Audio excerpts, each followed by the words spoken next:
Hey, YouTube, and welcome to another uh, Veterans Lounge with your girl Vivian. I'll be right back at you with these brand new stories right after the intro.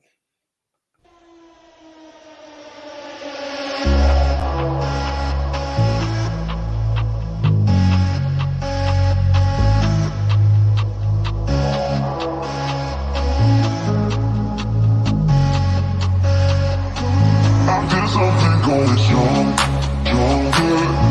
There's something going strong, stronger.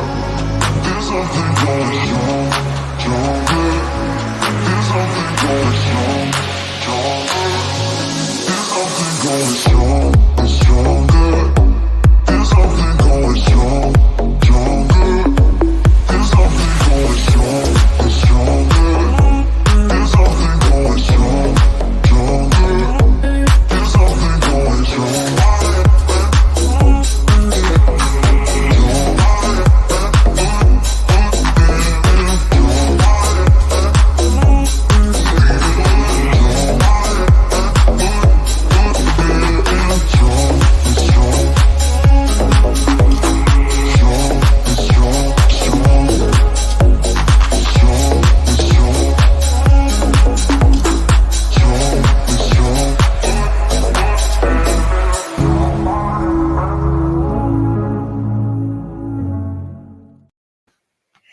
Hey, all right, it's your girl Viv, and I'm back at you again.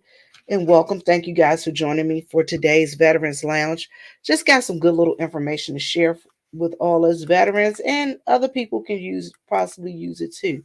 This might be some information that you might want to share with some of your family members who are veterans. It's some good information. I have a couple of stories that I want to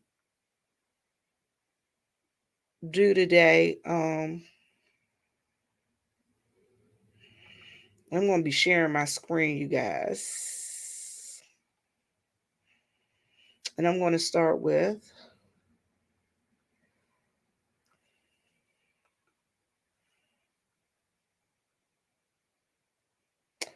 I am going to start with a wonderful story that they're having on here. And I'm going to do a Chrome tab. Yes.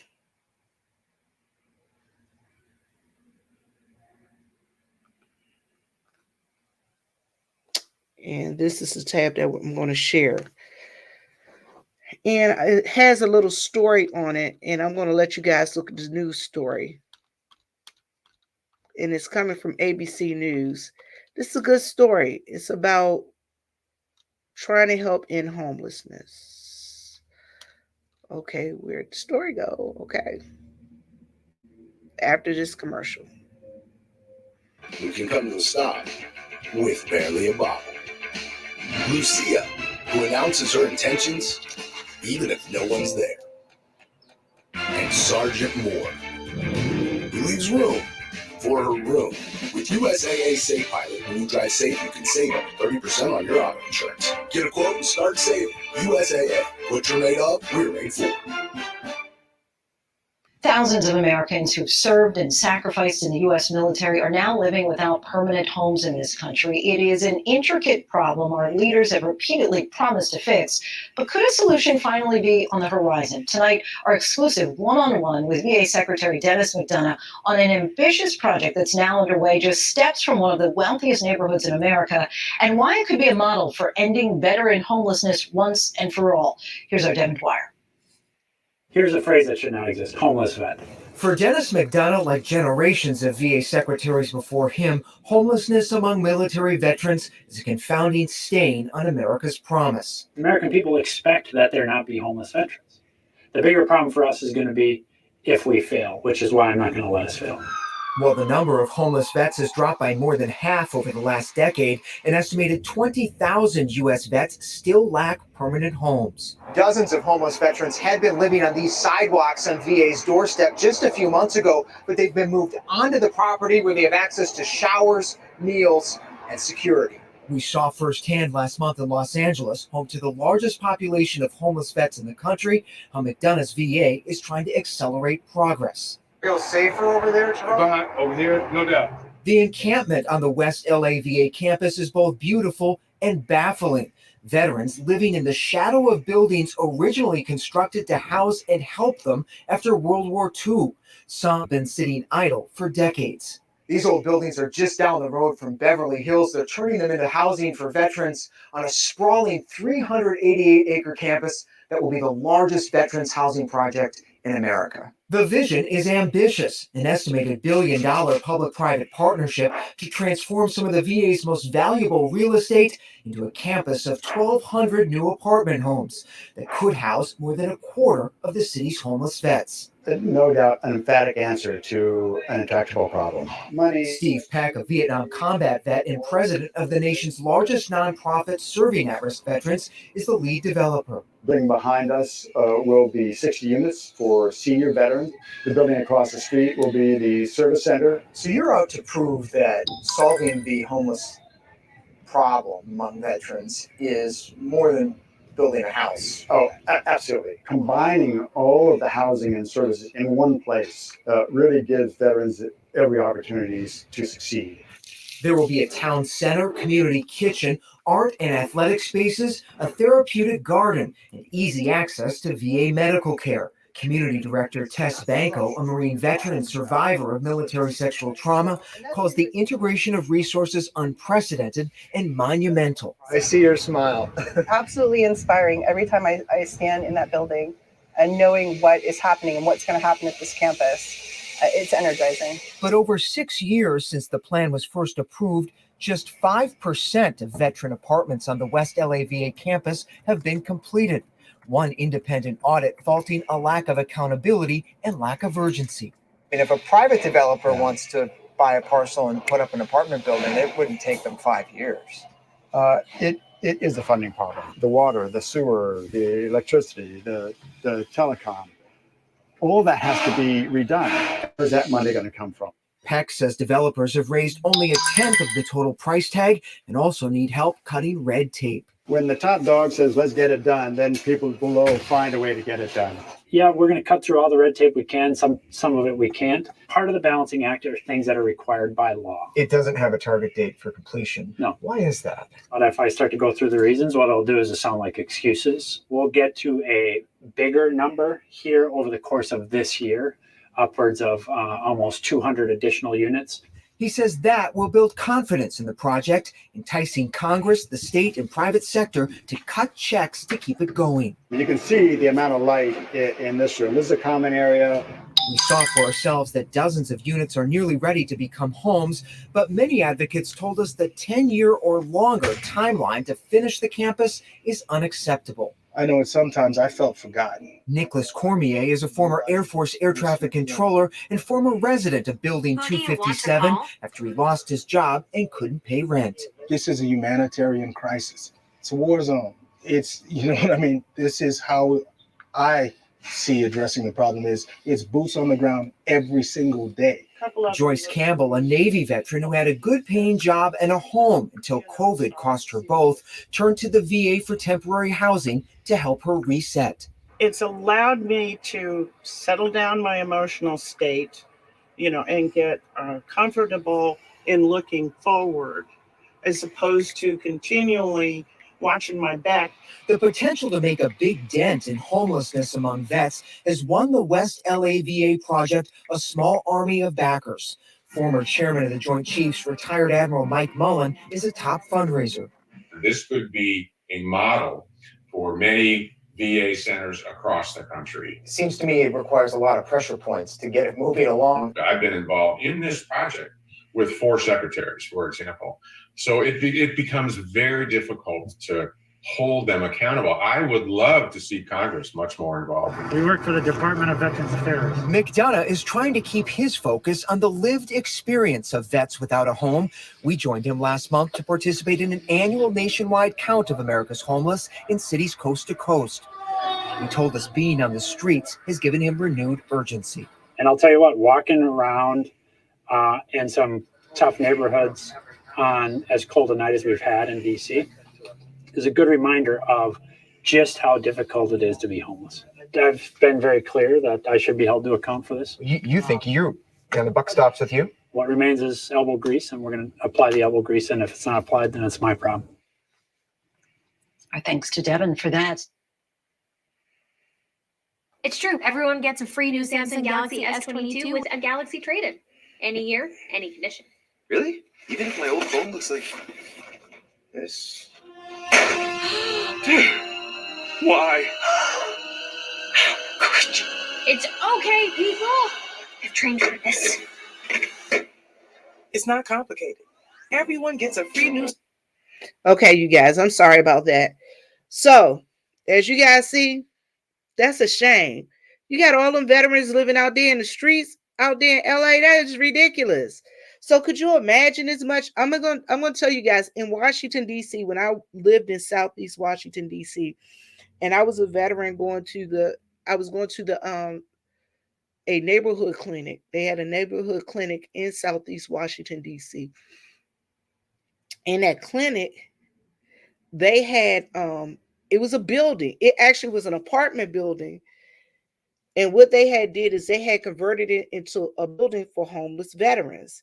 And downstairs was the clinic, because I went to the clinic because I lived in that area, and it kept me from going uptown. And so my primary care doctor was there. They had a doctor. You go do lab work there. From what I understand, a psychologist came in. They had a psychiatrist that came in over there. They also had, I know they had computers. They had people that would come in and talk to them about getting jobs and things of that nature. So I know there are programs as of such, but why is it taking 10 to 20 years to get the buildings built? The buildings are there. Look, you got all these celebrities and things that want to give money away. Go and talk to them people and remind them people, because they're veterans, you can do what you do. So maybe if they go see some of those celebrities out there in Hollywood, they might raise that $1 billion to get those buildings built. Y'all, I pray that they get them built. All right, so the next story, you guys, this is kind of like a humanitarian story. And it's talking about helping vets. Yeah, about helping vets. And I think this is a good story. You guys, all of this is fair use. These stories, this story is coming from News 9.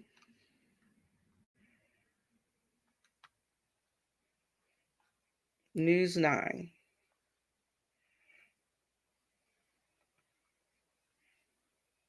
Body of evidence shows that loneliness can have negative effects on our health, and our nation's veterans are no exception. Yeah, to help combat this problem, the VA has developed the Compassionate Contact Corps. Prince Taylor is the Deputy Director for the VA Center for Development and Civic Engagement. He joins us to share more about this program and how volunteers and veterans can get involved. Good morning to you. Good morning. How are you? We're great. And, this sounds like a great program. So tell us first and foremost about this program, this new program with the VA, and why it's so important. Oh, yes. Well, the Compassionate Contact Corps is a virtual social prescription program. And what that means is that instead of medication, doctors, social workers, psychiatrists, they can prescribe more social interaction for lonely and socially isolated patients. And the way we do that with this program is through phone and video calls. So how serious of a problem is loneliness, especially among veterans? Well, unfortunately, it's a huge problem everywhere.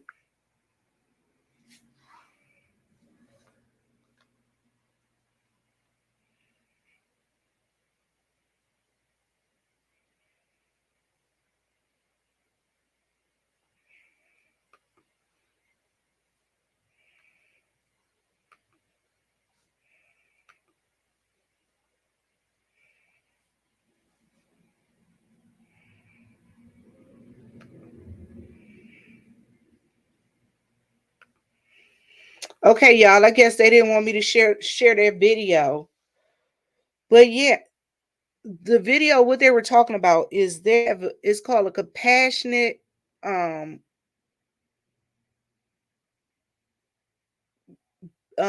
calls. What they do is they conduct calls to veterans instead of giving them medicine for those veterans who, because you guys know with COVID-19 and everything, people have been in the house, they've been isolated, and there are a lot of veterans that they haven't been able to go to visit their groups and things that nature, their mental health groups. So because they're not able to go to their mental health groups, what happens? They're stuck in the house. And sometimes being lonely is worse than anything. And that's with a lot of the veterans. So what they're doing is they have volunteers. It started at 8 VA hospitals. Now it's up to 50. And what they do is they have people that call veterans and talk to them. They talk to them, trained VA volunteers that call and have conversations with veterans that are lonely, which is a good thing. I don't see anything wrong with that, you guys. So that's another great story, great thing that the VA is doing. And if you think that you're having a problem, you might want to call your local VA and see what they have that they can help you with. Oh, you saw you? It's okay, my darling. It is okay. So I have two articles. Okay, so those two stories. I'd like to thank Gold Professor for hooking me up with that information to share with everyone. He also shared this piece of information too. This is for my veterans, my veterans that are in need of training. This is for my veterans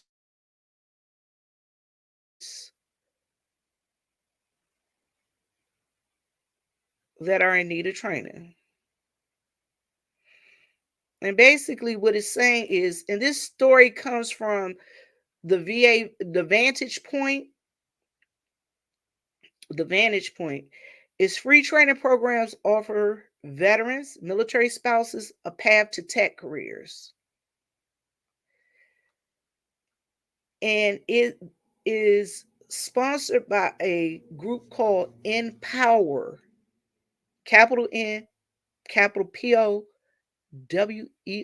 Empower. And these Empower classes, they are offered and available twice per year, spring and fall. The spring classes, they'll begin on February 21st. The applications are due before then. The participating cities, I need to copy this because this is something that you need to know. The participating cities: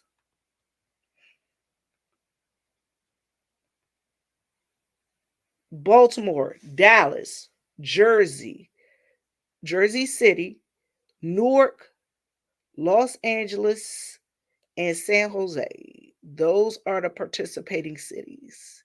So if you're in any of those cities, you might want to get in on this. And to apply to this program, you need to visit. To apply to this program, you need to visit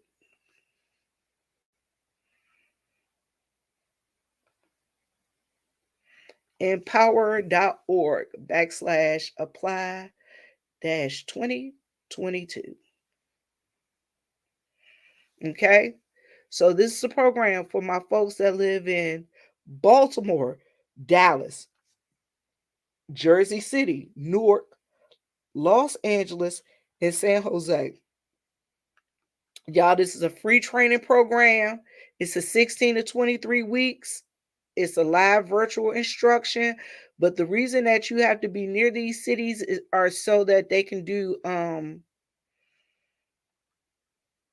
let me see, what was it? Because I saw it where they said they need you there because they need the intensive hands-on soft skills, the interviewing process and things of that nature. So that's what they need.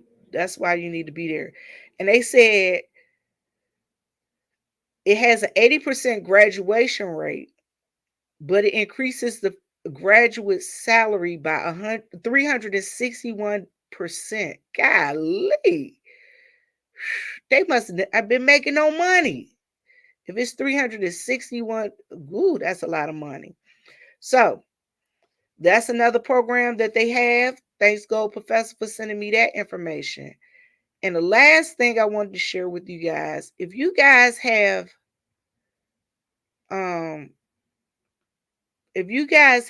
veterans that are looking at getting their VA rating and things of that nature,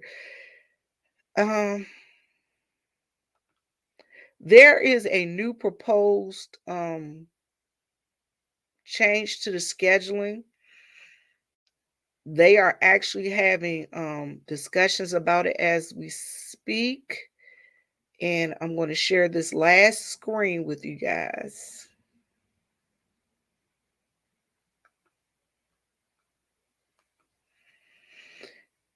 As you see, the VA proposes updates to disability rating schedules for respiratory, auditory, and mental disorders.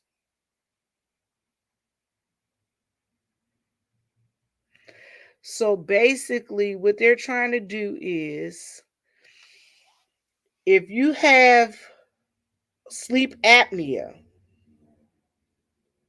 they're trying to get it to where your sleep apnea is usually a secondary disability of PTSD and bipolar and the different mental disorders. And what they're saying is, if they can get your sleep apnea down to 0% doesn't mean that they won't treat you for it. But what it does mean is that you can't get any cash. It won't be a monetary rating, which means you won't get monetarily compensated for it. So if a CPAP will get rid of the sleep apnea, guess what? You get a 0% rating. They also want to lower the requirements for a 100% rating for COPD, which is the chronic obstructive pulmonary disease. They want to lower the requirements for you to get a 100% rating, which is good. Because if they lower the requirements, that means it'll be easier for you to get a 100% rating. That's what it reads to me. And they're also looking at the service-connected tinnitus. Now, this is where I take a good hard look at it. The proposed rules for mental health conditions would increase the minimal disability rating from 0% to 10%. The rule would get rid of a dated part of the schedule that prevents a veteran from getting a 100% rating for mental health condition if they are able to work. So I'm going back. I need to go back and see if I can, because I'm able to work sometime, but then y'all, this times I gotta come to the house. I can't be out there working all the time because it's just a hard thing to do. I mean, yeah.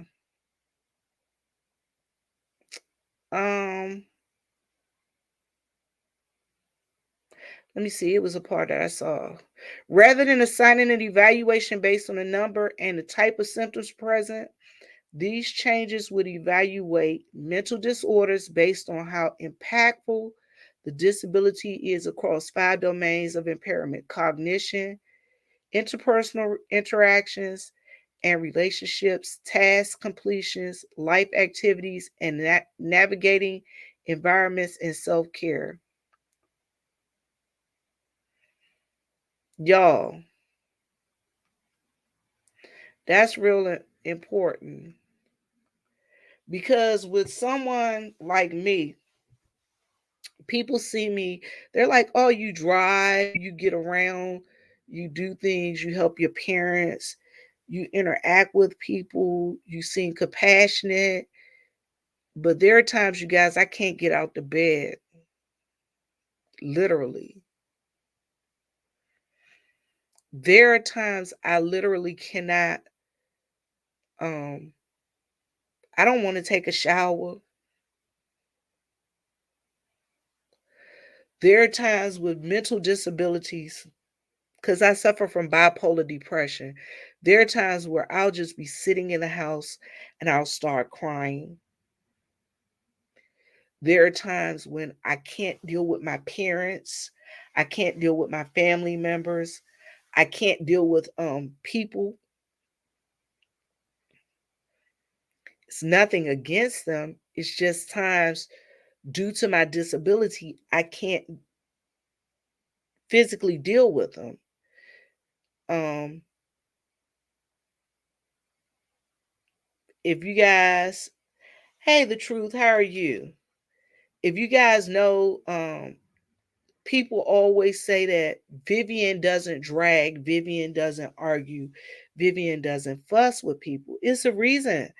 Because I know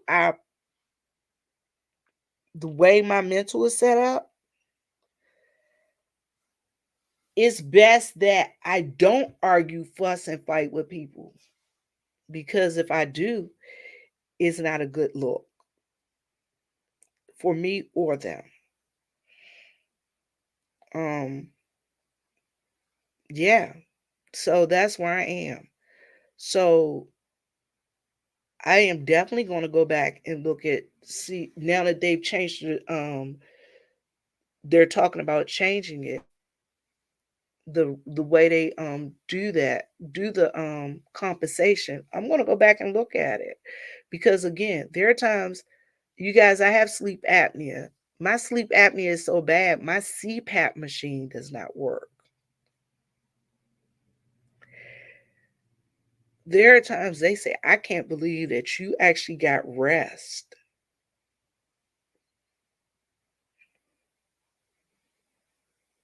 That's why when I'm at my sister's and my parents' house, they say, if I fall asleep, wherever I fall asleep at, my family, they let me sleep. They monitor me closely, but they let me sleep. My friends and family. Like if I'm at their house and I go to sleep, they'll let me sleep. If I'm laying in the middle of the floor, they'll just tell people, just step over. She'll be all right. She'll wake up in a couple of minutes or hours. She'll be fine. So that's how they do it. And so, yeah, that's part of my disability with me with the sleep apnea. So I wish the CPAP did work to get rid of my sleep apnea because I'd be feeling so much better. So much better. You guys just don't know. So those are the top 4 stories I have for you guys. Y'all please be on the lookout for that. And for my folks that live in Baltimore, Dallas, Jersey City, Newark, Los Angeles, and San Jose, y'all look into getting into that Empower program. I wish it was in this area because if it were, I'd sure be trying to get into it. Google, y'all, they say they give Google degrees. And that would be a great degree to go and get into. I'm here to tell you. Hey, Cyber Diva, how long was it? Um, I am actually unemployable. So, which means I'm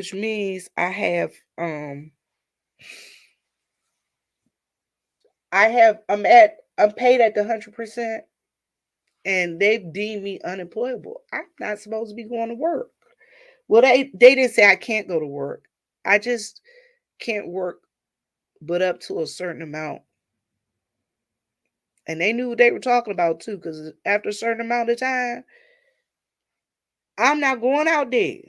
Period. Point blank. So I'm at 100%, but I'm unemployable. I'm 90% at unemployed, being paid at the 100% for unemployability. I was teaching school, and a kid attacked me in my classroom, which exacerbated my military sexual trauma, which caused me to knock him across a desk. I'm surprised I didn't get fired and arrested that day, but because I was attacked in class. And that little boy had threatened to kill me and threatened to kill some other people before that. And he had told some kids that he planned on doing it. And my students had wrote a letter, so I didn't know about it until later. But yeah, that's what happened. But it's okay, you know. We do, and we move on. How they say we adapt, overcome. What you say, don't mess with it? Look, I don't mess with it. If it ain't messing with me, I don't mess with it because I don't have to go back for evaluations or anything. So I'm good with it, for real, for real. I'm really good with it. But yeah, so that's where I'm at with it, you guys. Anybody got anything else?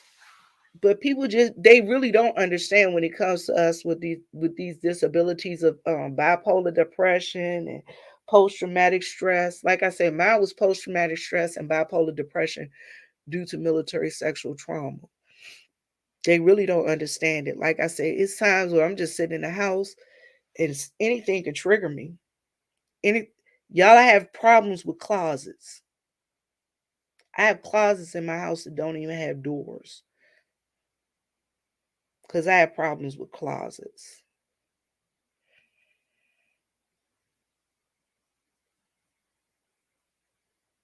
Because I was raped by a drill sergeant in a closet. So I have real big problems with closets.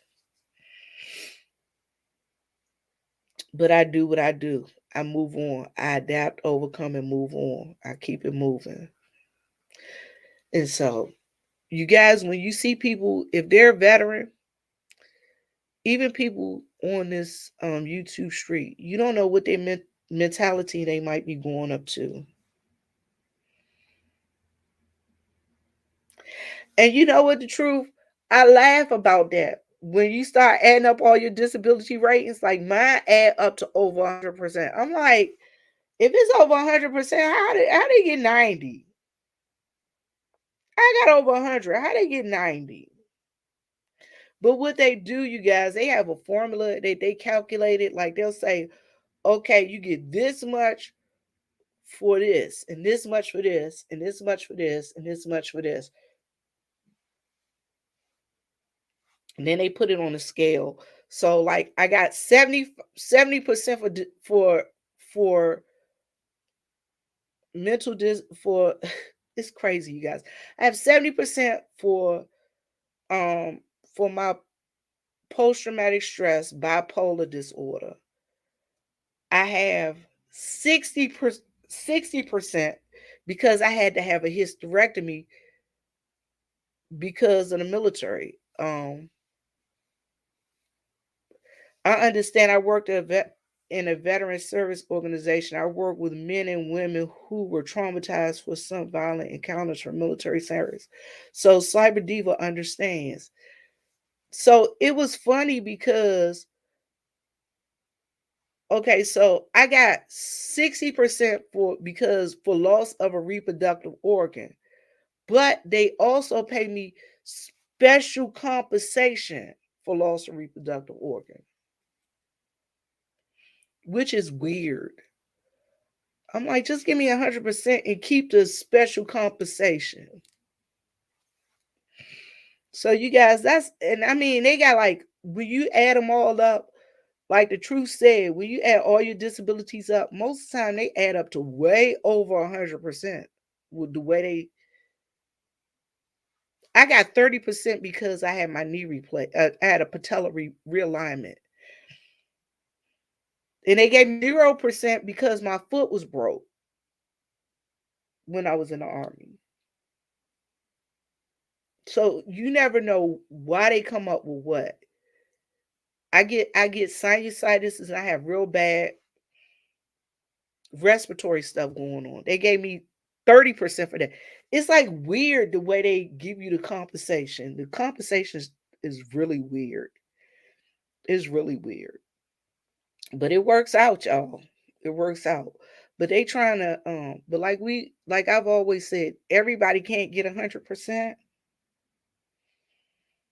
Everybody can't get 100%. Oh, you got a lawyer. Oh, I got you. But see, that's why I tell them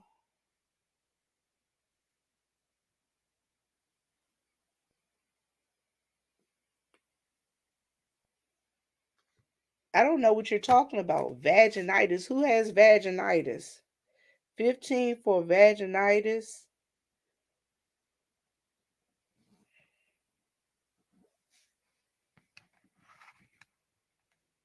Oh, so the lawyer only took for your back pay. So yeah, they have all kind of stuff that be going on.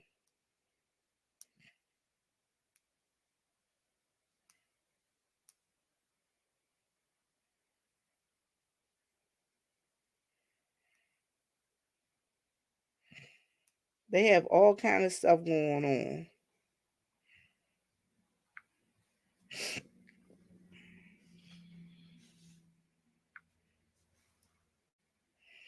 So I mean, I be looking at the kind of stuff that they have going on. It's ridiculous. It is ridiculous. Ridiculous. So it's just a lot going on. They had 12 things at 0%. You know what would kill me? People they get them hearing aids and then get them 0%. I don't like that. The people lost their hearing. They get them a hearing aid and then get them 0%. We're gonna give you 0%, but we're gonna keep giving you hearing aids. You know what? It's a guy in my church. He and his wife, he got his disability and his social security at the same time. Him and his wife. They got their social security at the same time, and he got his VA disability at the same time. I was like, man, y'all got a chunk of change at one time. A chunk of change. When I tell you a chunk of change, they got a chunk of change. You know they got a chunk of change. They donated to church. I was like, they got a chunk of change at one good given time. But it is what it is. And they keep telling me to go get a lawyer. But hey, look, mine worked out. My disability claim actually worked out. The VA rep here in my town, he did his thing.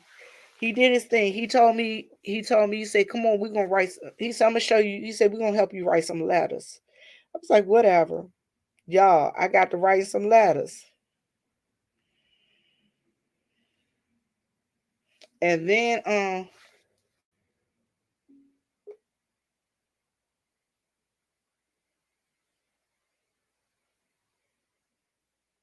okay, so my question is this. How they know you didn't use your hearing protection? Oh, because you didn't end up dead.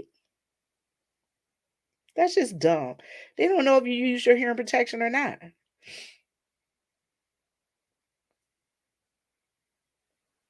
They don't know. But the thing is,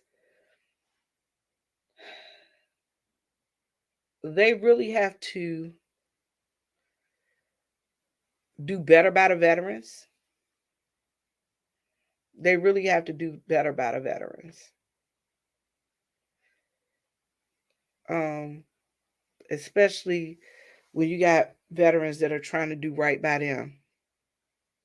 So, you guys, I think for my next Veterans Lounge, I am going to talk to some of the veterans in the I want to interview. Okay, so like, all right, if the enemy starts shooting at you, like you supposed to hold on, stop, don't shoot, hold on, let me take my earplugs out and put them in. Who does that? Who does that? That just sounds stupid, and they sound stupid. Um, for my next, okay, so this my next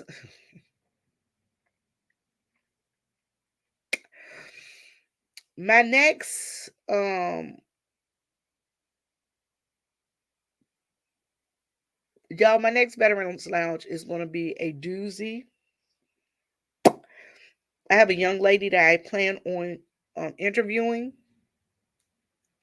She is from the LGBTQIA community. She was in the Air Force. She was in during Don't Ask, Don't Tell, and in after Don't Ask, Don't Tell. Um, she's married. She has a wife and some children, and she's a veteran. So I will be discussing with her uh, how she copes, with the VA system, being part of the LGBTQI community, how they work with her and her wife and her children, um, and things of that nature. So I'll be talking to her about that. Um, I think I'm going to be interviewing her this weekend because it's going to be an interview because she works a lot. So because she works a lot, she gets off. Oh, I need to call her too. Yeah, I'll call her today when I go uptown in a minute. But yeah. So we'll be talking to her and we'll be doing an interview with her next week.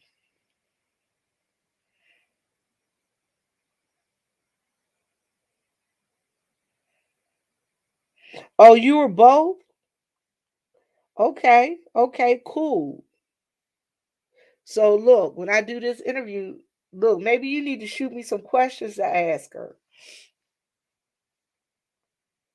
The truth, you need to shoot me some questions that I might need to ask her that I might not know to ask her. This is my girl, you guys. I work with her, and I actually met her through my goddaughter, a young lady who I help that I actually homeschooled. And yeah, email me some questions, email me whatever you think that I need to ask her. And then whatever I ask her and I can't get a heads or tail, I'll email you back with some answers that I got. And maybe you can clarify some some questions I have to ask that I'm asking her. Because one of my things is I want to know how it works now with the VA, because it's a lot of because now they have the transitioning units and everything. They have units where they talk to people about transitioning and all of that. So if they paying for surgery, I want to figure all of that out, and just be able to talk intelligently on it, because I wouldn't know. I don't know.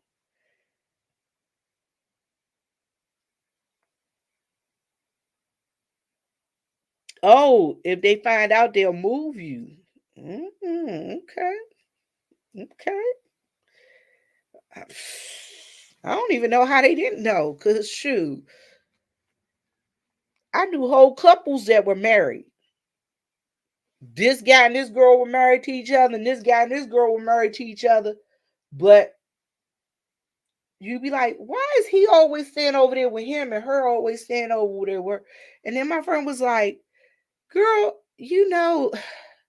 they married for convenience. I was like, what? What are you talking about? So yeah. So that's what it was. It was a marriage of convenience. Well, you guys, that was mama calling. She calling for me to come to her house. And I guess I better get on over there. But anyway, thank y'all for coming in and joining me today for this Veterans Lounge. And as my mom always says, live, love, and laugh. And as my daddy always says, Lord, make us a blessing so we can be a blessing.